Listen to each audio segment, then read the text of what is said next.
वो रहस्यमयी आवाज, मेरा नाम आर्यन कपूर है और मैं दिल्ली के एक पुराने इलाके में रहता हूँ। ये घर मेरे दादाजी ने सन 1972 में खरीदा था, जब वह पंजाब से यहां आकर बसे थे। 3 मंजिला इस विशाल हवेली में अब सिर्फ मैं और मेरी बीवी अनन्या रहते हैं। हमारी शादी को अभी सिर्फ 2 साल हुए हैं और हमने यही घर विरासत में पाया था। वो शुरुआत हुई इसी साल जुलाई महीने की 15 तारीख से। मुझे अच्छी तरह याद है क्योंकि वो अनन्या का जन्मदिन था। हम दोनों केक काटकर सोए ही थे कि अचानक रात के ठीक 12 बजे पश्चिम वाली दीवार से एक आवाज आई। पहले तो मैंने सोचा शायद चूहा होगा या कोई छिपकली, लेकिन जब यह सिलसिला रोज चलने लगा तो मुझे अजीब लगा। हर रात ठीक 12 बजे उसी दीवार से वही आवाज आने लगी। यह कोई साधारण आवाज नहीं थी। कभी लगता जैसे कोई धीरे धीरे दीवार खरोंच रहा हो, कभी लगता जैसे कोई फर्नीचर खिसकाया जा रहा हो, तो कभी कोई फुसफुसाहट सी सुनाई देती। सबसे डरावनी बात यह थी कि यह आवाज हमेशा ठीक 12 बजे शुरू होती और ठीक 12:15 बजे बंद हो जाती।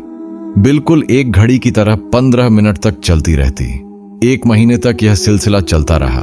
मैंने पहले तो अनन्या को इसके बारे में नहीं बताया क्योंकि वह डरपोक किस्म की लड़की है, लेकिन एक रात जब वह मेरे कमरे में आई तो उसने भी वह आवाज सुनी। उसका चेहरा पीला पड़ गया और वह कांपने लगी। आर्यन, यह क्या आवाज है? उसने डरते हुए पूछा। मैंने उसे शांत करने की कोशिश की। कुछ नहीं, शायद चूहे होंगे। लेकिन उस रात के बाद अनन्या बदल सी गई। वह चिड़चिड़ी हो गई, बात बात पर गुस्सा करने लगी। उसकी आंखों के नीचे काले घेरे पड़ गए, जैसे वह रात भर सो नहीं पाती। एक रात मैंने तय किया कि इस आवाज का रहस्य जानना ही होगा। मैंने अपना फोन रिकॉर्डिंग पर लगाया और दीवार के पास बैठ गया। ठीक 12 बजे आवाज शुरू हुई। जब मैंने रिकॉर्डिंग सुनी तो रोंगटे खड़े हो गए। आवाज में साफ सुना जा सकता था, बचाओ, बचाओ मुझे। मैंने अगले दिन एक कंस्ट्रक्शन वर्कर को बुलाया और दीवार तोड़ने को कहा। जब दीवार टूटी तो हम हैरान रह गए। दीवार के पीछे एक छोटा सा कमरा था जो पूरी तरह से सील किया हुआ था। कमरे में एक पुरानी चारपाई थी, उस पर एक सफेद साड़ी पड़ी थी और एक डायरी रखी थी। डायरी के पन्ने पलटते हुए मैंने पढ़ा कि यह घर वास्तव में हमारे दादाजी ने नहीं खरीदा था। 1971 में एक मुस्लिम परिवार यहां रहता था, अहमद हुसैन और उनकी बीवी फातिमा और उनकी बेटी जरीना। दंगों के दौरान उनकी हत्या कर दी गई और उनके शव इसी कमरे में दफना दिए गए। आखिरी पन्ने पर लिखा था, जब तक हमें उचित दफन नहीं मिलेगा हम इस घर में भटकते रहेंगे। और यह लिखावट ताजा लग रही थी। उस रात फिर वही आवाज आई, लेकिन इस बार और स्पष्ट, मैं जरीना हूं, मुझे आजाद करो। अब मैं समझ गया कि यह कोई मजाक नहीं था। यह आवाज एक मासूम लड़की की आत्मा की थी जो दशकों से इस घर में फंसी हुई थी। मैंने फैसला किया कि मुझे उन आत्माओं को मुक्त करना होगा, चाहे इसके लिए मुझे कुछ भी क्यों न करना पड़े। लेकिन मैं नहीं जानता था कि इस फैसले की कीमत मुझे अपनी खुशहाल जिंदगी से चुकानी पड़ेगी। दीवार के पीछे का सच अगले दिन सुबह मैंने स्थानीय मस्जिद के इमाम साहब से संपर्क किया। जब मैंने उन्हें पूरी कहानी सुनाई और वह डायरी दिखाई तो उनकी आंखों में आंसू आ गए। उन्होंने बताया कि उन्हें अहमद हुसैन के परिवार की कहानी याद है, जो दशकों पहले रहस्यमय तरीके से गायब हो गया था। हमें उन्हें इस्लामिक रीति रिवाज के अनुसार दफनाना होगा, इमाम साहब ने कहा, लेकिन पहले हमें उनके अवशेष ढूंढने होंगे। हमने उस छिपे हुए कमरे की गहन जांच शुरू की। कमरे की फर्श की जांच करते समय हमें एक ढीली सी पत्थर की स्लैब मिली। जब हमने उसे हटाया तो नीचे 3 कंकाल मिले, एक बड़ा, एक मध्यम आकार का और एक छोटा। वे एक दूसरे से गले मिले हुए थे, जैसे मौत के वक्त भी वे एक दूसरे को सहारा दे रहे हों। इमाम साहब ने फौरन जुमा की नमाज के बामना इसकी घोषणा की और मुस्लिम समुदाय के लोगों ने मिलकर उनका अंतिम संस्कार किया। कब्रिस्तान में जब उन्हें दफनाया जा रहा था तो अचानक एक अजीब सी शांति छा गई।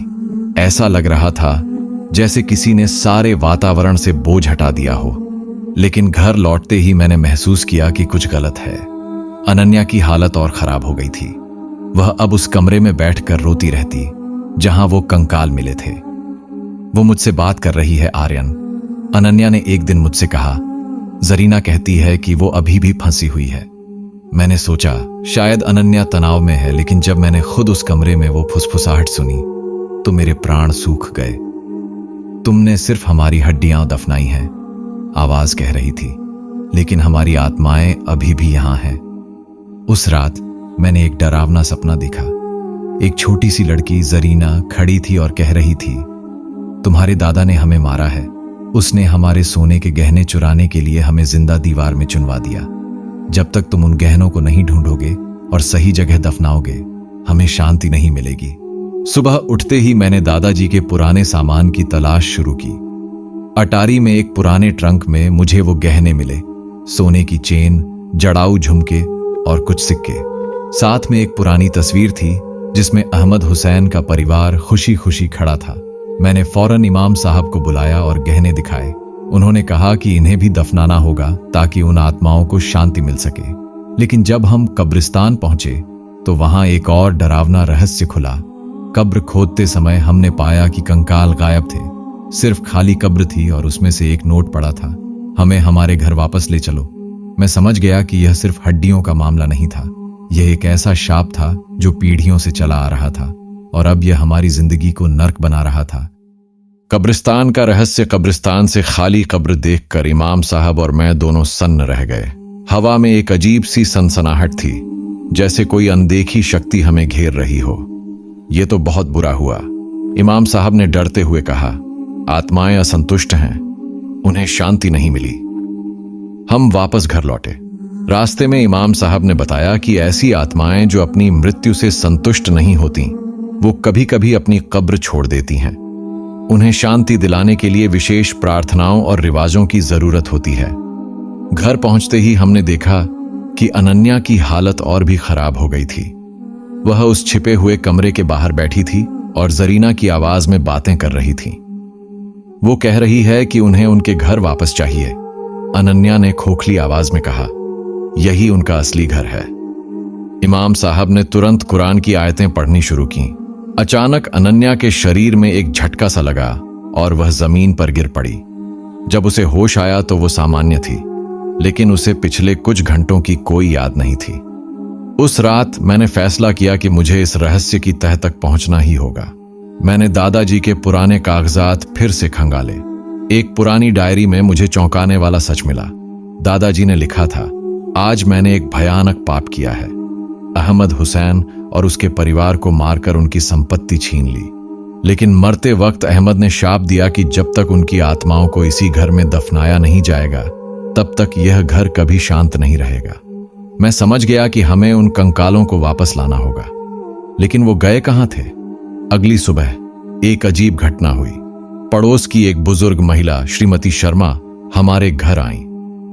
तुम्हें पता है, उन्होंने कहा, मैं इस इलाके में 50 साल से रह रही हूं। तुम्हारे दादा ने उस मुस्लिम परिवार को सिर्फ लालच में नहीं मारा था। वो और अहमद हुसैन दोस्त थे, लेकिन दोनों को एक ही लड़की से प्यार था। यह नया खुलासा मेरे लिए एक और झटका था। श्रीमती शर्मा ने बताया कि दादाजी ने जरीना की मां फातिमा से शादी करना चाहा था, लेकिन उसने अहमद हुसैन को चुना। इसी बदले की भावना ने दादाजी को यह भयानक कदम उठाने पर मजबूर कर दिया। अब मैं समझ गया कि यह सिर्फ संपत्ति का मामला नहीं, बल्कि प्यार और बदले की कहानी थी। उस रात मैंने फैसला किया कि मुझे उन आत्माओं से सीधी बात करनी होगी। मैं उस कमरे में अकेला बैठ गया और बोला, मैं आपकी मदद करना चाहता हूं, बताइए मैं क्या करूं। तभी अचानक कमरे का तापमान गिर गया और दीवार पर खून से लिखे शब्द उभर आए, हमें हमारे घर वापस लाओ। मैंने इमाम साहब को फोन किया और उन्हें यह नया विकास बताया। उन्होंने कहा कि हमें एक विशेष इस्लामिक रिवाज करना होगा जिसे फातिहा कहते हैं, जिसमें मृत आत्माओं की शांति के लिए प्रार्थना की जाती है, लेकिन इसके लिए हमें उन कंकालों को वापस लाना जरूरी था। मैंने पूछा, लेकिन वो हैं कहां?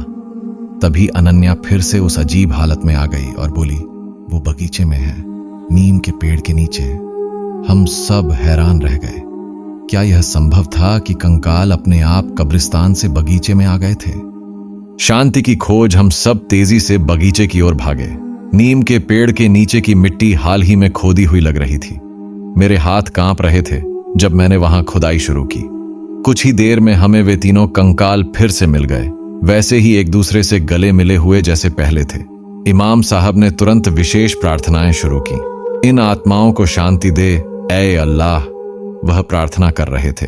उन्होंने हमें बताया कि हमें इन कंकालों को घर के उसी कमरे में दफनाना होगा जहां वो ओरिजिनली दफनाए गए थे। हमने कमरे की फर्श में ही एक सम्मानजनक कब्र तैयार की। इमाम साहब ने पूरे इस्लामिक रीति रिवाज से उन्हें दफनाया। जब आखिरी मिट्टी डाली गई तो पूरे कमरे में एक अजीब सी शांति छा गई। उस रात मैंने एक आखिरी सपना देखा। जरीना उसके माता पिता के साथ मुस्कुराते हुए खड़े थे। धन्यवाद, जरीना ने कहा, अब हमें शांति मिल गई है, हम जा रहे हैं। सुबह उठते ही मैंने महसूस किया कि घर का वातावरण पूरी तरह बदल चुका था। हवा हल्की थी और एक अजीब सी भारीपन खत्म हो गया था। अनन्या पूरी तरह से ठीक हो चुकी थी। उसे पिछले कुछ हफ्तों की कोई याद नहीं थी। मुझे ऐसा लग रहा है जैसे मैं बहुत लंबी नींद से उठी हूं, उसने कहा। हमने फैसला किया कि हम इस घर को नहीं बेचेंगे, बल्कि इसे एक ऐसी जगह बनाएंगे जहां सभी धर्मों के लोग आकर प्रार्थना कर सकें। हमने उस कमरे को एक छोटी सी प्रार्थना कक्ष में बदल दिया, जहां कुरान, गीता और बाइबल तीनों रखे गए। कुछ हफ्तों बाद एक बुजुर्ग आदमी हमारे दरवाजे पर आया। वह अहमद हुसैन का भतीजा निकला, जो अपने परिवार की तलाश में पाकिस्तान से आया था। जब हमने उसे पूरी कहानी सुनाई और उस प्रार्थना कक्ष में ले गए तो वह फूट फूट कर रो पड़ा। चाचा को आखिरकार शांति मिल गई, उसने कहा। हमने उसे वो सारे गहने लौटा दिए जो दादाजी ने चुराए थे, लेकिन उसने सिर्फ एक छोटी सी लॉकेट रखी और बाकी गहने एक स्थानीय अनाथालय को दान कर दिए। आज हमारा घर एक शांति और सद्भाव का प्रतीक बन चुका है। पड़ोस के लोग अक्सर प्रार्थना करने आते हैं और हर शाम जब हम प्रार्थना करते हैं तो हमें लगता है कि अहमद हुसैन का परिवार हमें आशीर्वाद दे रहा है।